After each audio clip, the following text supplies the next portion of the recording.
I got diagnosed in my early 20s. It started from the point of me being in this battered, domestic violence situation, being battered, seeking out help, getting a diagnosis. And I really got to say, my journey started then.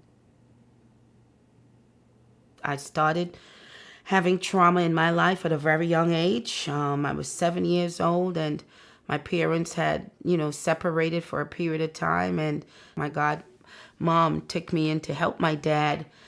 She took myself and my younger brother to live with her. And the first night I got into that home, I was sexually molested by my three god brothers. And that continued for a couple of years. By the time I hit 16, I had attempted suicide twice already. And my last experience, I almost died. Many of us are still walking around with pain. Many of us are having to deal with the stigma and the abuse and, the violence. We're on this pathway. I'm still healing today, but through my healing, I can help another person.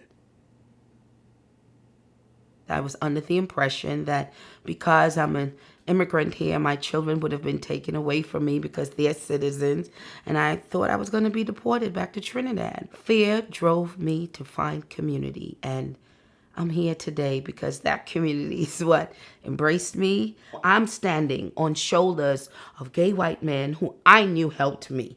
I knew who took the time to pull me to the side and say, okay, this is what this word that you're hearing them use, this is what this jargon really means. Me finding community was the platform that gave me the voice, that helped me to understand you have a voice, you have a right, you're not lesser than.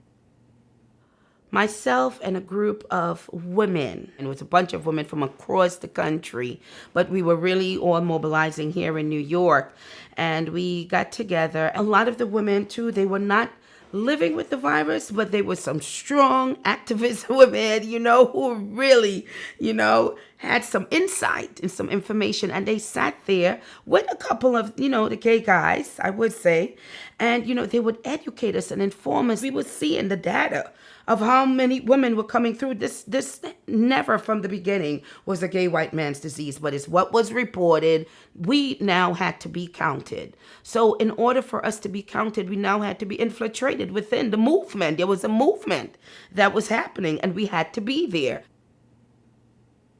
When I was asked to go and testify before the Food and Drug Administration, I never imagined that I had such of a value.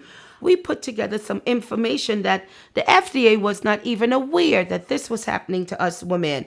So we won our case. We won our battle. We were now being part of those development committees, where we were sitting there with researchers. We were sitting there with, decision-making individuals within the AIDS clinical trials group. I was a voice that was not at a table before.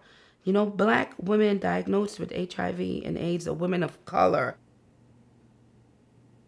It was very rare that I saw undocumented immigrant women coming together in the movement and mobilizing. So I would get called upon, because we needed to have that voice at a decision-making table. I contracted HIV here in the United States, and this is what I say to people. Why not be part of this movement? Why not be part of this, building of, new family? I identified new family. The work continues because we are in some trying times right now again, for immigrants, and this voice here, it is going to make a difference too. I know more today, and yes, I do have a legal status now, but I would always be an immigrant until I die. That's me.